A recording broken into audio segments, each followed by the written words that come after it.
దేవుని నామానికి స్తోత్రం అండి. నన్ను ఆహ్వానించిన మరి పాస్టర్ గారు సుదర్శన్ రాజు గారికి, లివింగ్స్టన్ గారికి ప్రత్యేకమైన వందనాలండి. వేదిక మీద ఉన్న పెద్దలందరికీ కూడా వందనాలండి. కూడి వచ్చిన మీ అందరికీ వందనాలండి. దేవునికే మహిమ కలుగును గాక. నా పేరు వల్లి ప్రియా అండి. మాది పాలకొల్లు. నాకు 2 పిల్లలు. మా హస్బెండ్ అనుకోని కారణాల వల్ల రాలేకపోయారు. ఆయన గవర్నమెంట్ ఎంప్లాయీ అండి. నేను దేవుని సేవలో ఉన్నాను. నేను మౌనిక 4వ అక్కనండి. మీ పాస్టమ్ గారు మౌనిక గారి 4వ అక్కని. దేవునికే మహిమ కలుగును గాక. ఈ సమయంలో మీ మధ్య ఉండటం నాకు ఎంతో సంతోషం అండి.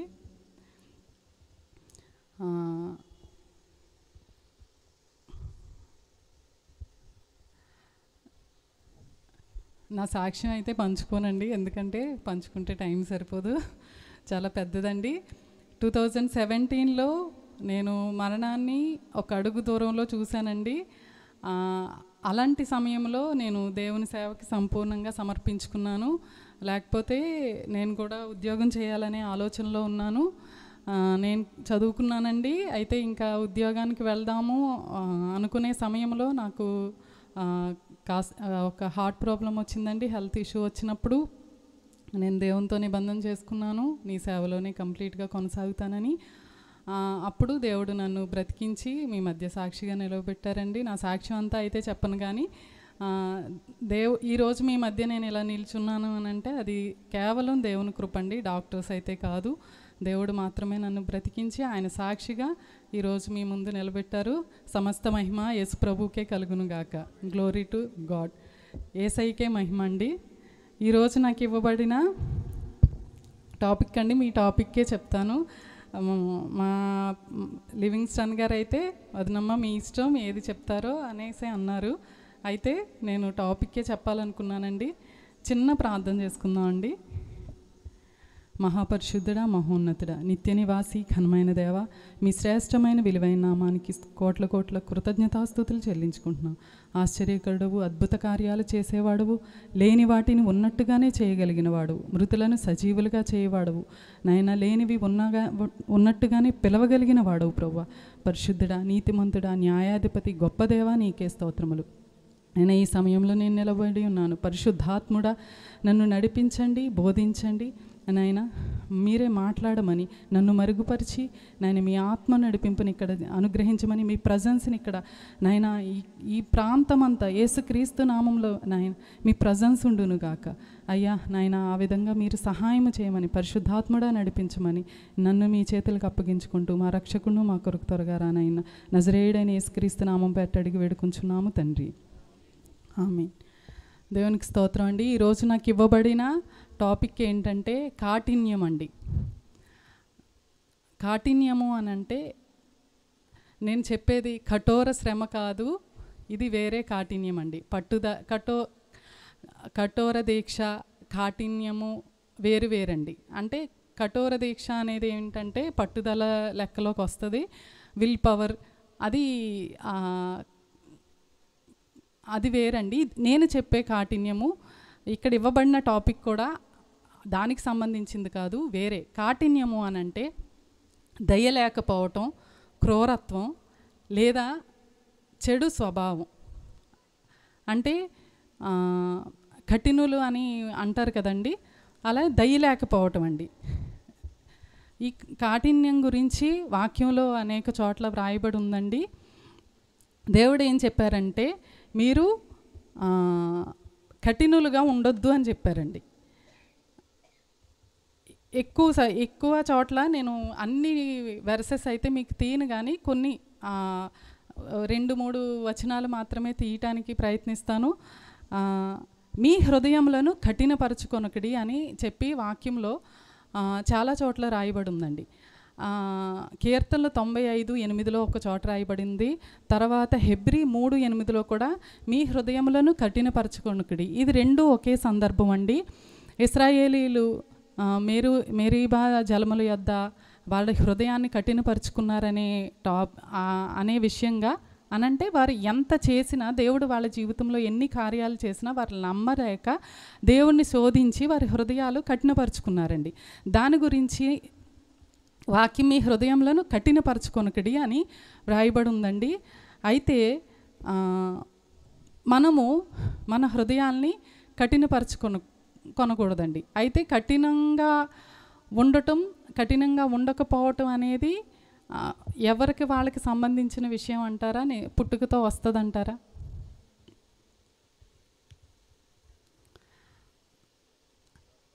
పుట్టుకతో రాదనుకుంటున్నానండి.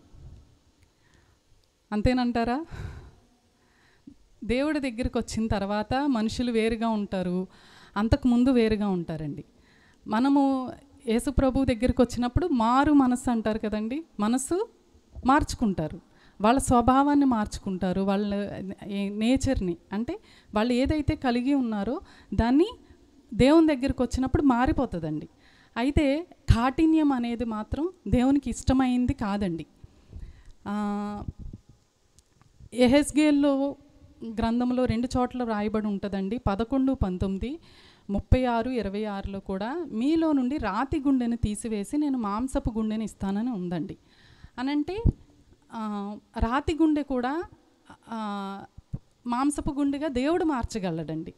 అదేవిధంగా నిజంగా రాతి గుండె ఉంటే, వాక్యంలో మత్తయి సువార్తలో ఉందండి 6:2లో ఏంటంటే అక్కడ దేవుడు ఉపమానం చెప్తూ రాతి నేలను పడిన విత్తనం ఫలించదండి. దేవుడు రాతి నేల గురించి, విత్తనాల గురించి చెప్పాడండి ఆ ఉపమానం? కాదండి, మనిషి హృదయం గురించి చెప్పాడు. మన హృదయం మెత్తగా లేదనుకోండి, హార్డ్గా ఉందనుకోండి, దేవుడు వాక్యం అనే విత్తనం దాంట్లోకి వెళ్ళదు, ఫలించదండి. ఫస్ట్ మనం ఏం చేయాలి అని అంటే మన హృదయాన్ని సరి చేసుకోవాలి, మెత్తన పరుచుకోవాలి, కాఠిన్యాన్ని విడిచిపెట్టాలండి. అది ఏమన్నా సొంత ప్రయత్నం వల్ల హృదయం ఇలా మారిపోతుందా అని అంటే మారదండి.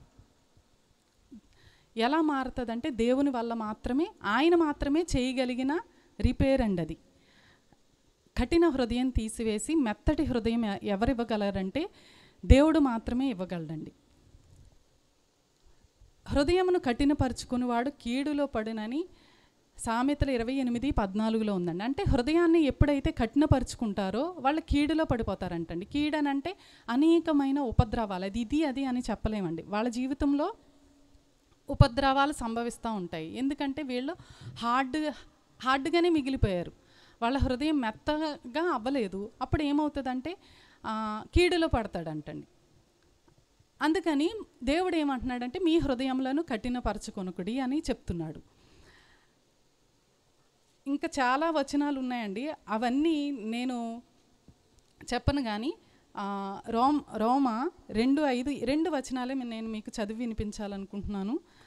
రోమీయులకు రాసిన పత్రిక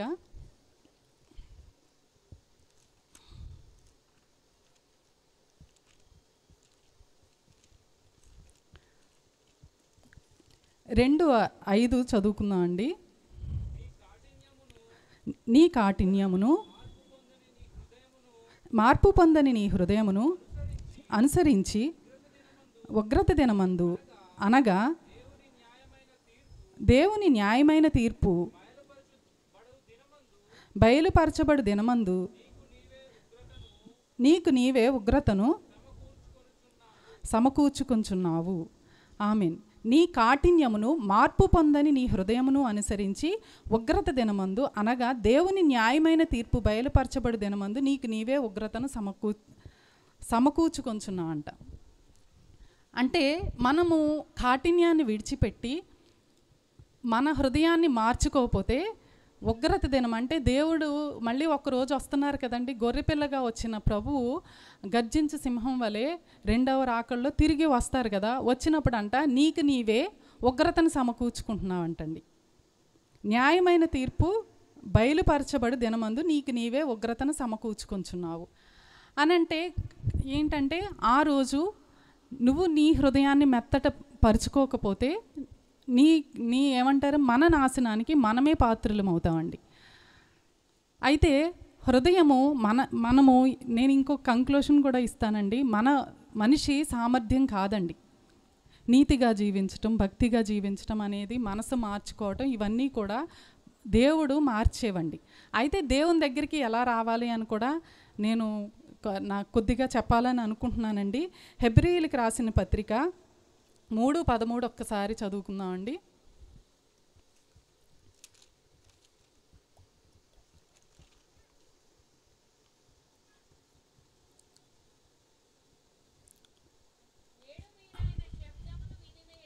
నేడు మీరు ఆయన శబ్దమును విన్న ఎడల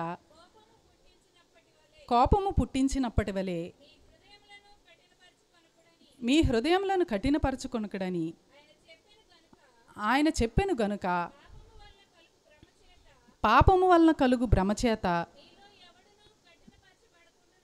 మీలో ఎవడునూ కఠినపరచబడుకుండునట్లు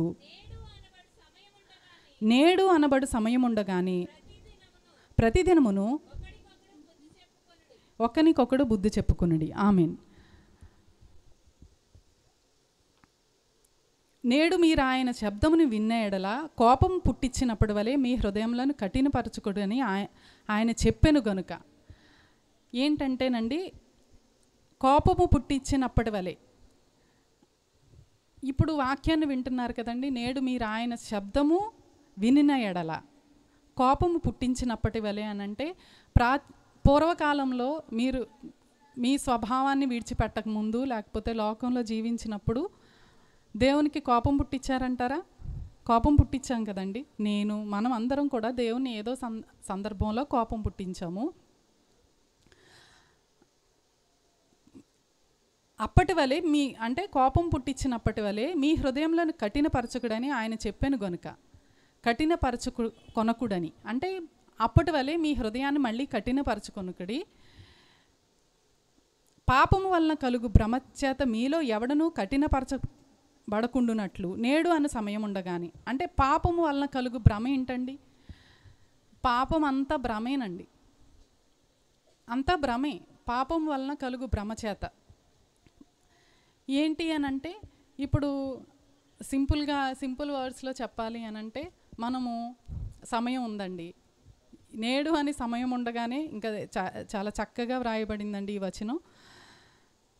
ప్రతిదినము ఒకడికొకడు బుద్ధి చెప్పుకోండి అని నేడు అని సమయం ఉండగానే. పాపం వలన కలుగు భ్రమ ఏంటి అని అంటే, ఫర్ ఎగ్జాంపుల్ మనం అందరం ఏదో ఒక బలహీనతతో ఆవరించబడి ఉంటామండి. ప్రతి మనిషిలో ఏదో ఒక బలహీనత ఉంటుందండి.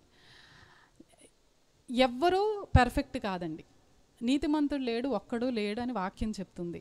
ఎవరో పర్ఫెక్ట్ కాదు. అందరిలో ఏదో ఒక బలహీనత ఉంటుంది. కొంతమందిలో ఎక్కువ ఉంటాయి, కొంతమందిలో తక్కువ ఉంటాయి. ఎంత భక్తిపరులైనా, లేకపోతే సేవకులైనా, విశ్వాసులైనా అందరిలో కూడా మనిషిలో బలహీనతలు ఉంటాయండి. ఎందుకంటే శరీరంలో మనం ఉన్నాం, రక్త మాంసాల్లో ఉన్నాం కాబట్టి బలహీనతలు ఉంటాయి.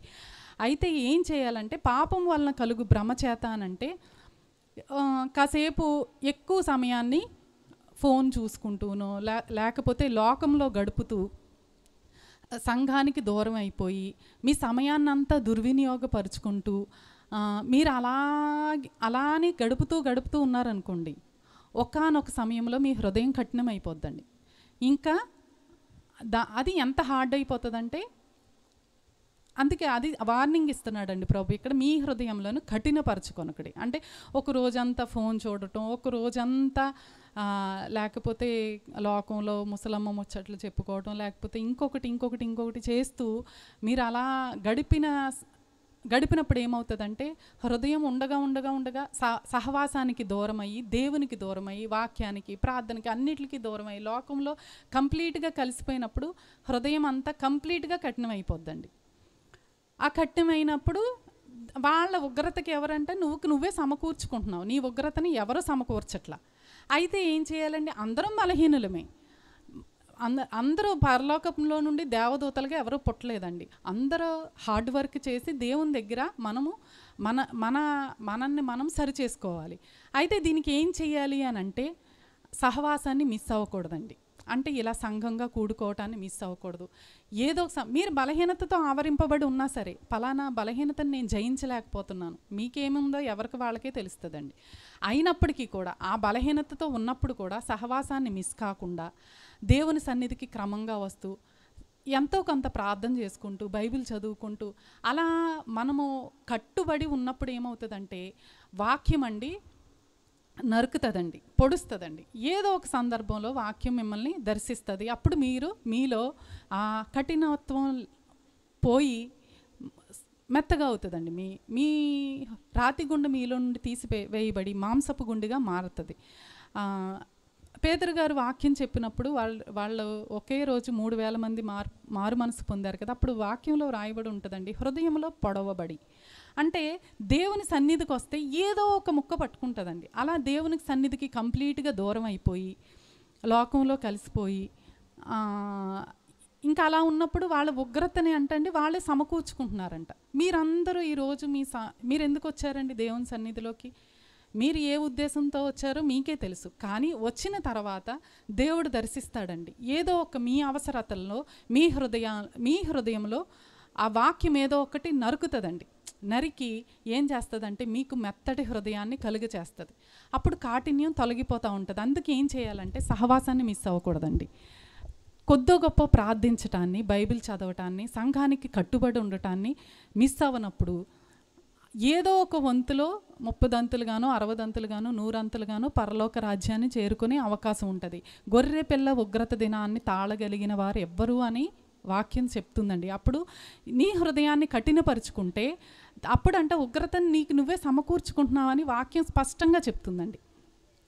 అందుకని ఏం చెయ్యాలి అని అంటే నేను చేసేది మీకు చెప్తున్నానండి.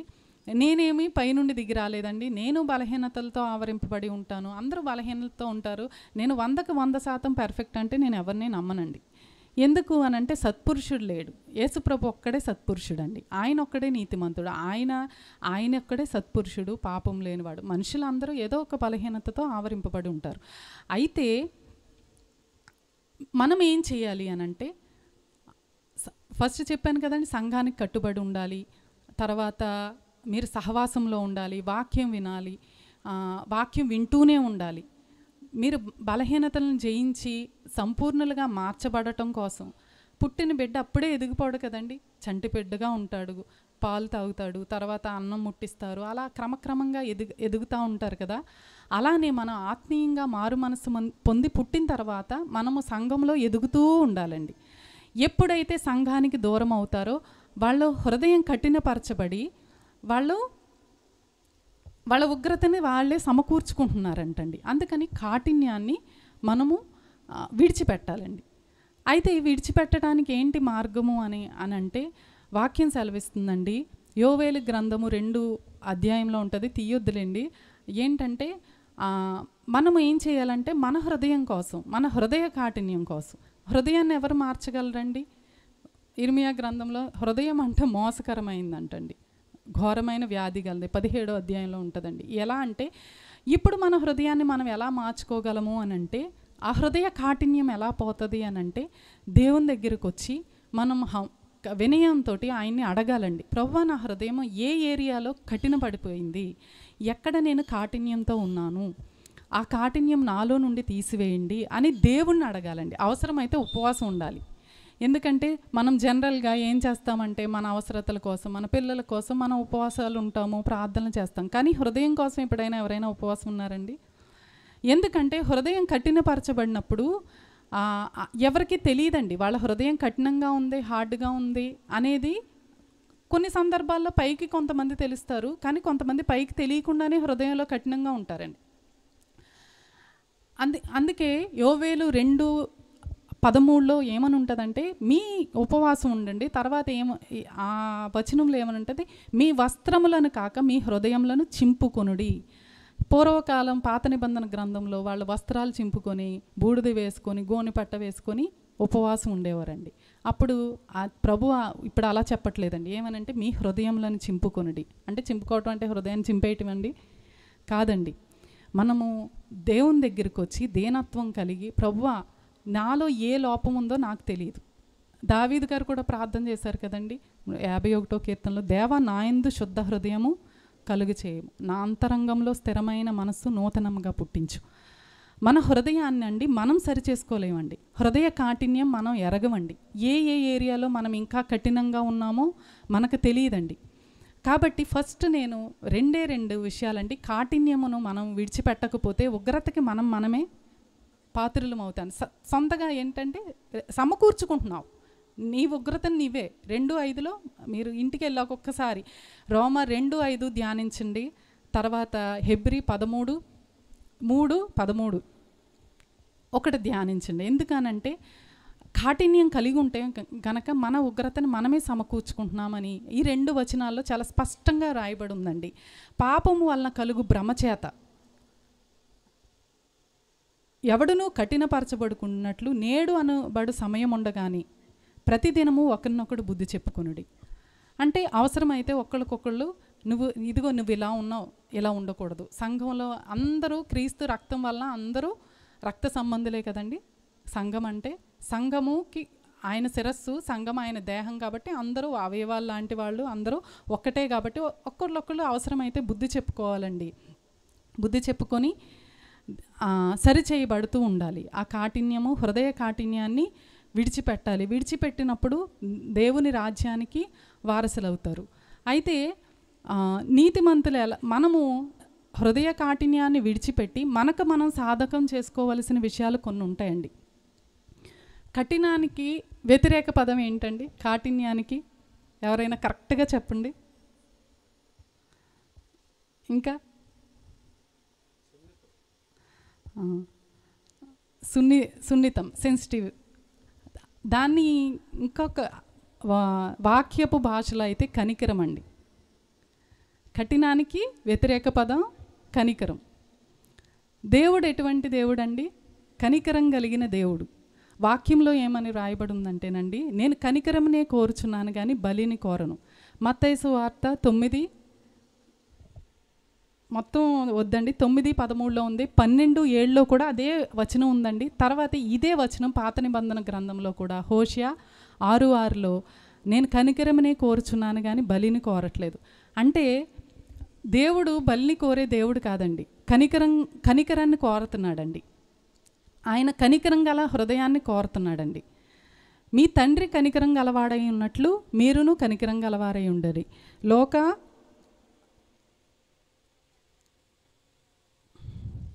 6:36 అనుకుంటండి. అవునండి. మీ తండ్రి కనికరం గలవారై ఉన్నట్లు మీరు కనికరం గలవారై ఉండుడి అని ఉందండి. అంటే కనికరము అనంటే కంపాషన్ అంటారు కదండి. కంపాషన్ హార్ట్, కనికరంతో కదిలాడండి ఆయన. ఎన్నోసార్లు దేవుని గురించి చాలా చోట్ల వ్రాయబడి ఉందండి. దీర్ఘశాంతం, కృపా మహదైశ్వర్యం, కనికరం గల దేవుడని, ఆయన కనికరంతో కదిలాడని ఎన్నో చోట్ల ఉందండి. దేవుని పిల్లలం అనిపిస్తున్న మనము కఠినంగా ఉంటే దేవుని పిల్లలం అనిపించుకోండి. ఆయన ఎట్టివాడో మనము అట్టివాళ్ళగానే ఉండాలి. కఠినత్వాన్ని విడిచిపెట్టి మనకు మనం సాధకం చేసుకోవలసిన విషయాలు ఏంటంటే కనికరాన్ని ధరించుకోవాలండి.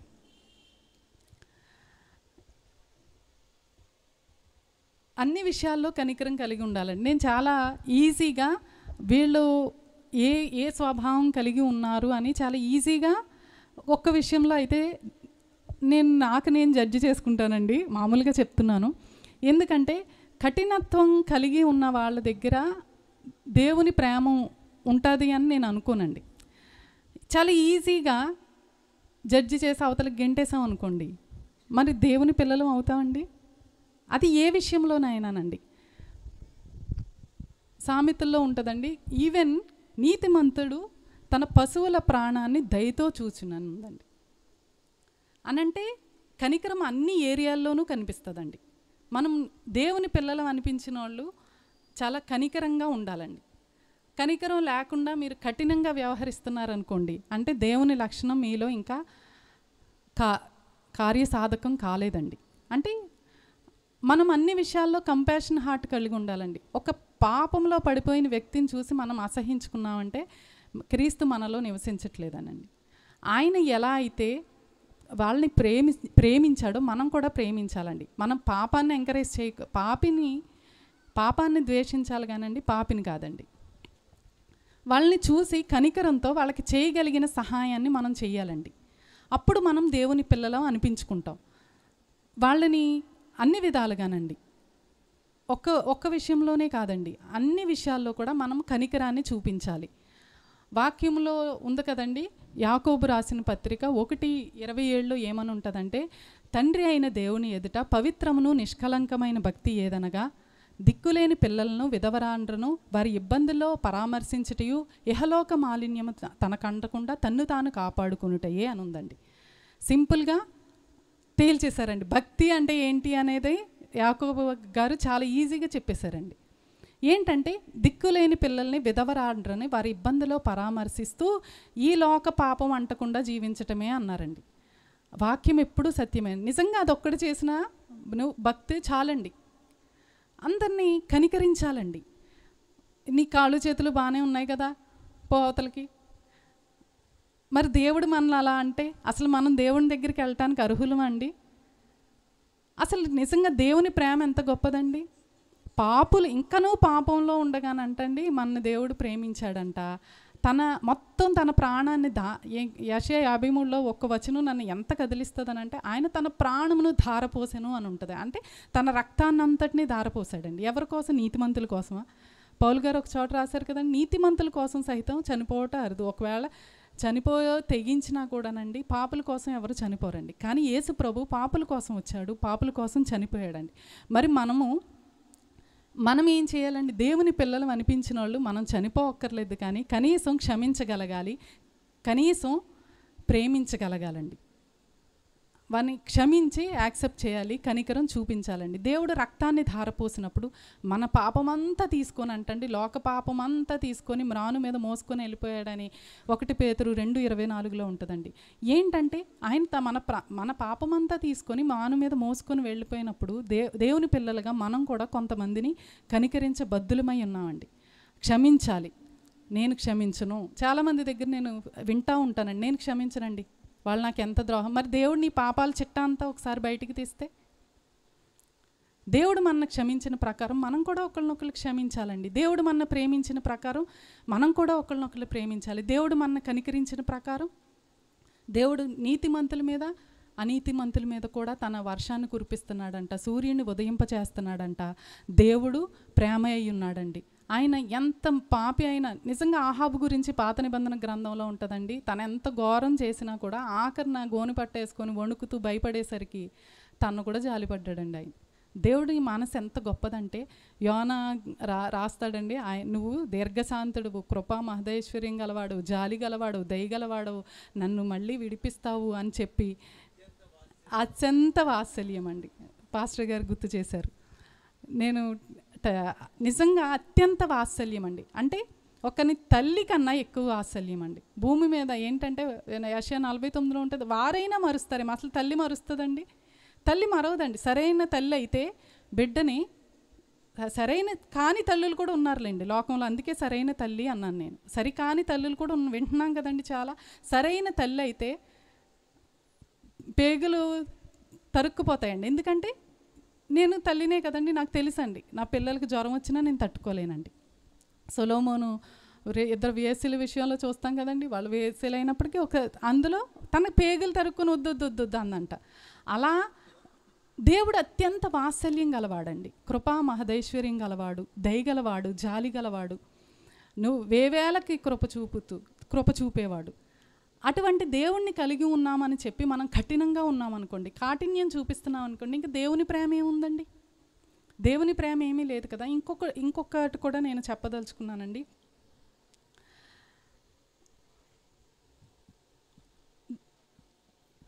ఒకే వచనం మీకాలోనూ ఉందండి, మత్తయి 23:23లో కూడా ఉంది. ఈ రెండిట్లో ఏదో ఒక చిట్టు చదవండి. మత్తయి 23:23 అయినా సరే, మీకా 6:8 అయినా సరే, ఒక్క వచనం చదవండి.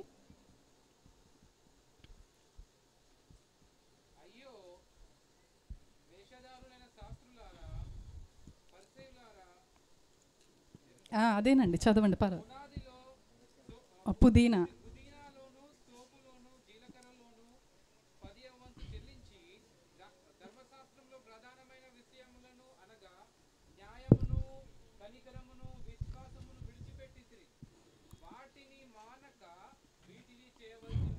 ఆమేన్. దేవుడు శాస్త్రుల గురించి పరిసయ్యుల గురించి ఏమని చెప్తున్నారంటే, మీరు పుదీనాలోను సోపులోను జీలకర్రలోను 10వ వంతు చెల్లించి ధర్మశాస్త్రములో ప్రధానమైన విషయములను అనగా న్యాయమును కరిగనమును విశ్వాసమును విడిచిపెట్టిత్రి. ఇదే వచనం పాత నిబంధనలో మీకాలో 6 ఉంటుంది. దేవుడు, నేను వేలాది నదులంత విస్తార తైలంను అడుగుచున్నానా, పొట్టేళ్ళను అడుగుచున్నానా, నాకు అవేమీ కాదు, కనికరంను ప్రేమించటయో నీ దేవుని ఎదుట న్యాయంగా ప్రవర్తించటం, ఇదే కదా నీ దేవుడు నిన్ను అడుగుచున్నాడని ఉందండి. అంటే దశంభాగం తీసేస్తున్నారంట, అన్నీ చేసేస్తున్నారంట, కానీ అసలైనవి వదిలిపెట్టేశారంటండి. ఏంటంటే న్యాయము, కనికరము, విశ్వాసము.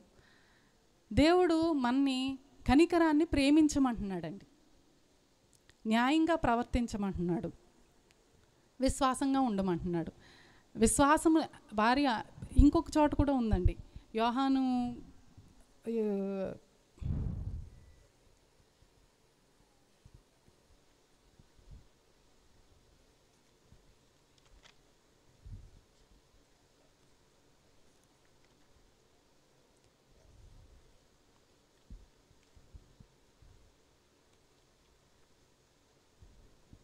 12:39 ఉంటుందండి. ఏంటంటే తీయొద్దులేండి. అక్కడ కూడా విశ్వాసం లేకపోవటం కూడా కఠినత్వమేనండి. హార్డ్ అయిపోతే దేవుణ్ణి నమ్మలేరండి.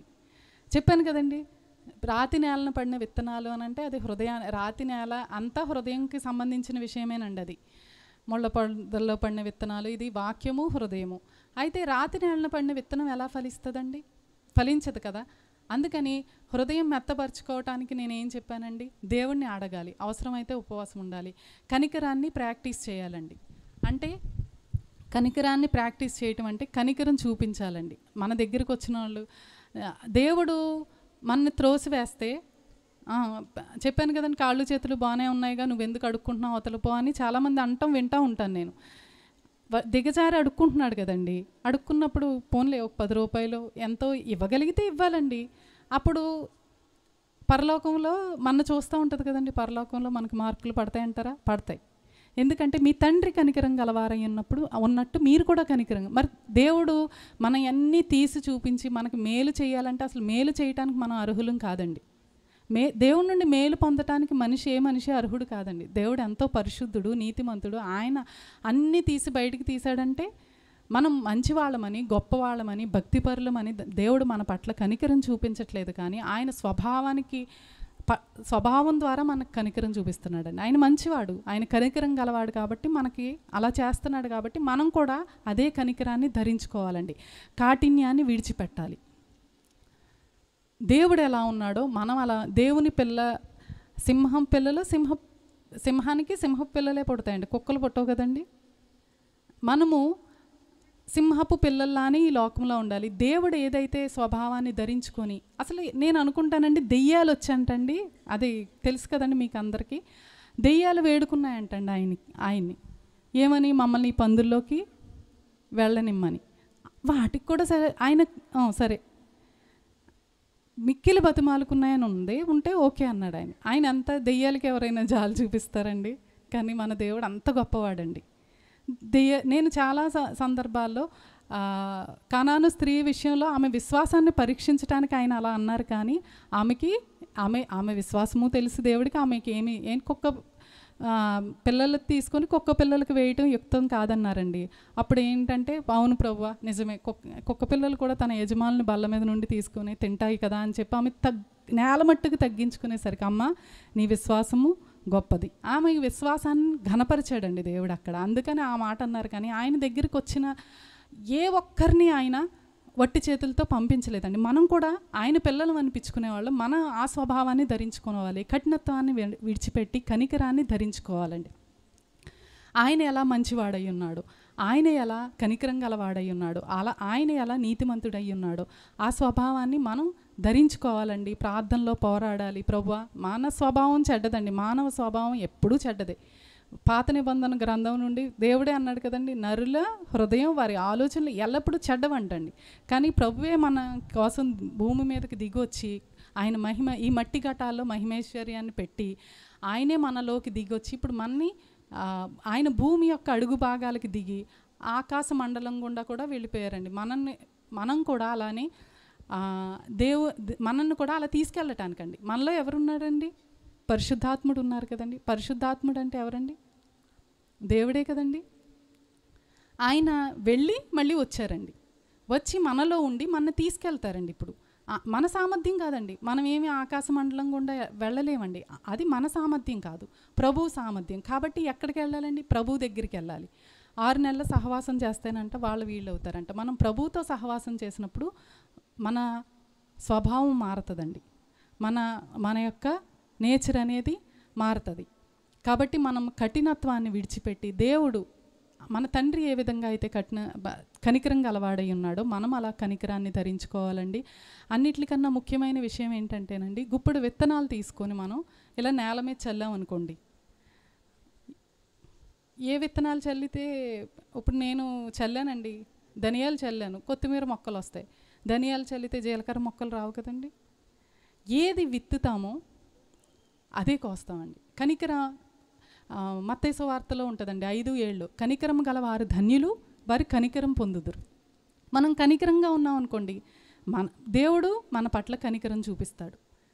ఏంటంటే ఇలా వేసిన విత్తనమే తిరిగి వస్తుందండి. ప్రేమ, హోషేయ 10:12లో ప్రేమ నీతి అను విత్తనం వేయడి, ప్రేమ అను పంట కోయడి. మనం ఏది ప్రేమను విత్తితే ప్రేమను కోసుకుంటామండి, ద్వేషాన్ని విత్తితే ద్వేషాన్ని కోసుకుంటాం. ప్రేమించటం అంటే ఒకేసారి జరగకపోవచ్చు. క్రీస్తు ప్రేమ ద్వారానే కదండి లోకాన్ని జయించాడు, ద్వేషం ద్వారా జయించలేదండి. అందుకని మనం కూడా ప్రతి విషయంలో కనికరంగా ఉండటానికి, అంటే పక్కోళ్ళు వాళ్ళు మంచోళ్ళ చెడ్డోళ్ళ అని చూసి మనం మేలు చేయకూడదండి. మన స్వభావాన్ని బట్టి మనం మేలు చేయాలి. వాళ్ళు మన మంచితనానికి వాళ్ళ అర్హులు కానప్పటికీ, దేవుడు మనం అర్హులం కానప్పటికీ ఆయన ఎలా మనకి చేశాడండి. అలానే మనం కూడా మనమేం అర్హులం కాదండి దేవుని ప్రేమ పొందటానికి కానీ, ఆశీర్వాదం పొందటానికి కానీ ఆయన ఏం చేశాడనండి, సిలువలో అన్నీ చేశాడండి. దెబ్బలు తిని స్వస్థత ఇచ్చాడండి. శాపగ్రాహి అయి, గలతీలో 3:14లో ఉంటుందండి, ఆయన శాపాన్ని తీసుకొని మనకేం చేశాడంటే ఆశీర్వాదాలు ఇచ్చాడండి. శాపాన్ని తీసేసుకున్నాడండి, రక్తాన్ని తుది వరకు కార్చి మనని విమోచించాడండి, రక్షించాడు, నరక శిక్ష నుండి తప్పించాడు. ఫస్ట్ రక్తం కాచింది ఎందుకంటే మన నరక శిక్ష తప్పించడానికి, తర్వాత మన శాపగ్రాహి అయి మన శాపాల నుండి విడిపించాడండి. తర్వాత దెబ్బలు తిని ఆయన మనకి స్వస్థతనిచ్చాడండి. ఈ సిలువ దగ్గర మనం స్వతంత్రించుకోవడానికి అన్నీ చేసి ముగించి ఆఖరణ సమాప్తమైనది అన్నాడండి. క్రీస్తు మహిమైశ్వర్యం అంటే క్రీస్తు యేసునందు మనకి అన్ని విషయాల్లో జయమండి. క్రీస్తు 1 కొరింథీ 15:57లో ఉంటుందండి, యేసుక్రీస్తు ద్వారా మనకు జయము అనుగ్రహించుచున్న దేవునికి స్తోత్రం. అంటే యేసుక్రీస్తు ద్వారా మనకు అన్ని విషయాల్లో జయం ఉందండి. మనం ఎక్కడున్నాం అంటే క్రీస్తులో ఉన్నామండి. క్రీస్తు యేసునందు ఉన్న వారికి ఏ శిక్షా విధియు లేదని రోమా 8:1లో ఉండదండి. క్రీస్తు యేసునందు జీవమునిచ్చు ఆత్మ యొక్క నియమము పాప మరణముల నియమం నుండి నన్ను విడిపించాను. అంటే మనకు సాధ్యం కానిది క్రీస్తు దగ్గర సాధ్యమవుతుంది. క్రీస్తు దగ్గరకు వచ్చినప్పుడు ఆయన యొక్క స్వభావాన్ని, కనికరం గల గుణాన్ని మనము అలవర్చుకోవాలండి. అంటే కొంత మట్టికి సాధన చేయాలి కదండి. నూతిలో నీళ్లు ఉన్నాయండి, నోట్లోకి వచ్చి పడిపోతాయా? తోడుకొని గ్లాసుతో ముంచుకొని తాగితే వస్తుంది. కనికరాన్ని కూడా మనం అందరం కనికరం కలిగి ఉండాలండి. దేవుని పిల్లలం కాఠిన్యాన్ని విడిచిపెట్టాలి. కాఠిన్యంగా ఉంటే ఉగ్రతకు నువ్వే తెచ్చుకుంటున్నావు అని ఉందండి. నేడు అనే సమయం ఉండగానే అనంటే ఒక్కొక్క విషయంలో సంఘానికి ఎప్పుడూ మనము సంఘంలోకి వచ్చి వాక్యాన్ని ఎప్పుడూ వింటూ ఉండాలండి. ఏదో ఒక వాక్యం, ఒకవేళ నీ జీవితం అసలు మారట్లేదు, సంవత్సరాలు వస్తున్నావు, కానీ ఏదో ఒక రోజు మారుతుందని నిరీక్షణతో వస్తూ ఉంటాయి. కొంతమందికి 1 నెలలోనే జరుగుతాయి, కొంతమందికి 2 నెలల్లో జరుగుతాయి, కొంతమందికి సంవత్సరాల్లో. దేవుని సమయాలు మన సమయాలు వేరండి. దేవుడు మన ఈ భూలోకంలో ప్రిపేర్ చేయటానికి, సరి చేయటానికి కొన్ని అలౌ చేస్తాడండి. మనలో ఉన్న తీసివేయటానికి దేవుడు కొన్ని అలౌ చేసినప్పుడు మనము పరిశుద్ధులుగా మార్చబడతాం. ఈరోజు టాపిక్ ప్రకారం కాఠిన్యాన్ని విడిచిపెట్టి కనికరాన్ని అలవర్చుకోండి. నేను ఒక్కసారి చిన్న ఎగ్జాంపుల్ చెప్తున్నానండి. అయ్యో కఠినంగా ఉండేవాళ్ళు, ఇంత కుక్కలు ఉంటాయి కదండి. మా ఇంటి దగ్గర ఒక వ్యక్తి కుక్క మీద వేడివేడి గంజి పోసిందండి, పోయి పాడు చేస్తుందంటండి. అప్పుడు నాకు వెంటనే వాక్యం గుర్తొచ్చిందండి. ఏంటి? నీతిమంతుడు తన పశువుల ప్రాణంను దయతో చూసునని సామెతల 12లో ఉంటుందండి. అంటే అంటే వీళ్ళకి హార్ట్ ఎలా పోయగలుగుతాయి? అవి జీవులే కదండి, వాటికి ప్రాణం ఉంది కదా. అంటే కనికరం ఉండదండి. ఇంకా అడుక్కునేవాడు వస్తే పో అవతలకు పో, కనికరం ఉండదండి. మరి నీకు మాత్రం దేవుడు అన్నీ చేయాలి. మరి లాస్ట్ స్టేజ్ ఎలా ఉంటుందండి ఎవరికి తెలుసండి? ఎవరి లాస్ట్ స్టేజ్ ఎవరికి ఎలా ఉంటుంది? మొన్న కూడా ఒక ఆవుని చూశానండి, అలాగే ఒక సైడ్ కాలిపోయింది. దీని మీద కూడా ఎవరో ఏదో పోస్తారు అని. అవి లోకంలో మన దయ కోసం చూస్తున్నాయండి. మనం దేవుని దయ కోసం దేవుని దగ్గరికి వెళ్ళి చెయ్యి పెట్టి అడుక్కుంటున్నాం కదండి. మరి మన దయ కోసం వచ్చిన వాళ్ళని మనం తృణీకరించి మనం దేవుడి దగ్గరికి వెళ్ళి నాకు దయ చూపించంటే ఎలా చూపిస్తాడు? ఆయన దయగల వారి ఎడల దయ చూపిస్తాడంట, సద్భావం గల వారి ఎడల సద్భావంగా ఉంటాడంట, మూర్ఖుల ఎడల వికటంగా ఉంటాడంట, గెటౌట్ అంటాడు. అంతే అనుకుంటారండి. అంటే నువ్వు ఏది విత్తుతావో అదే కోసుకుంటావు. నువ్వు కఠినాన్ని విత్తితే కఠినాన్ని కోసుకుంటావు. కొంతమంది మంచం మీద చాలా హార్డ్గా బాధపడుతూ ఉంటారండి. నేను ఆలోచిస్తాను, ఎందుకు అనంటే ఈ రోజుతో అయిపోయిందా జీవితం? అది జంతువుల్ని అంత మీద గంజి పోసేసి, లేకపోతే అడుక్కునేవాడు వస్తే గెంటేసి నీకు నీ పిల్లలకి నీకే కూడబెట్టేసుకొని చెయ్యి చాపకుండా దీనులకి నీతిమంతుడు చాపుతాడంటండి చెయ్యి. అలా ఏమీ చేయకుండా దేవుడు మాత్రం నీ కోసం పరలోక ద్వారాలు తెరిచి రా, బీదలైన మీరు ధన్యులు, పరలోక రాజ్యం మీద అన్నాడండి. ఈ లోకంలో ఏమీ అనుభవించలేని వాళ్ళ కోసం దేవుడు ఆయన ఒక శ్రేష్టమైన రాజ్యాన్ని సిద్ధపరుస్తున్నాడు. ఆయన పిల్లలకి ఆయన రాజ్యాన్ని ఇస్తాడండి. ఆయన పిల్లలుగా ఉంటేనే ఇస్తాడు. అందరికీ కాదండి. నా తట్టు తిరిగిన ఎడల నేను మీ తట్టు తిరుగుతాను, మీరు నా యొద్ద విచారణ చేస్తే నేను మీకు ప్రత్యక్షం అవుతానని వాక్యం చెప్తుందండి. కాఠిన్యాన్ని విడిచిపెట్టి సంఘంలో క్రమక్రమంగా బలహీనతలు అందరికీ ఉంటాయండి, నేర్చుకోవాలండి. దేవునికి కలిగిన ఈ స్వభావాన్ని మనం కూడా మన జీవితంలో అలవర్చుకున్నప్పుడు దేవుని పిల్లలుగా మనం గుర్తించబడతాము. దేవునికి మన ద్వారా మహిమ వస్తుంది. మనం చేసే ప్రార్థనలు బైబిల్ కాదండి, మన యాక్ట్స్ అంటే క్రియలండి. మన క్రియల ద్వారా దేవునికి మహిమ రావాలి. మన ద్వారా దేవుని ప్రేమ మనుషులు తెలుసుకోవాలి. అంతే తప్ప విస్తారంగా బోధించేసి తర్వాత ఒకళ్ళు ఎవరైనా వచ్చిన తర్వాత వాళ్ళకి దయ చూపించకపోతే నేను అసలు యాక్సెప్ట్ చేయనండి. వాళ్ళు పాస్టర్స్ అయినా సరే ఎవరైనా సరే చాలా బాగా చెప్తారు, సందర్భం వచ్చేసరికి నైస్గా జారుకుంటారండి. కానీ అది దేవుని స్వభావం కాదండి. దేవుని ఆత్మచేత ఎంతమంది నడిపింపబడతారో వారందరూ కనికరంగా ఉంటారు. కాబట్టి కాఠిన్యాన్ని విడిచిపెట్టి కనికరాన్ని ధరించుకొని దేవుని పిల్లలుగా, కుక్క రోడ్డు మీద వెళ్తుంటే విలువ ఉండదండి, అదే సింహం వెళ్తుంటే చాలా విలువ. మనము సింహపు పిల్లలం అయితేనే సింహాన్ని రేపొద్దుట దేవుడు వచ్చినప్పుడు దేవుణ్ణి ఎదుర్కోవటానికి తగిన సామర్థ్యం మనం భూమి మీద సంపాదించుకోవాలండి. దేవుని నామానికి మహిమ కలుగును గాక. మీకు అర్థమైందండి నేను ఏం చెప్పాను? కాఠిన్యాన్ని విడిచిపెట్టి కనికరాన్ని ధరించుకోవాలండి. అర్థమైందండి?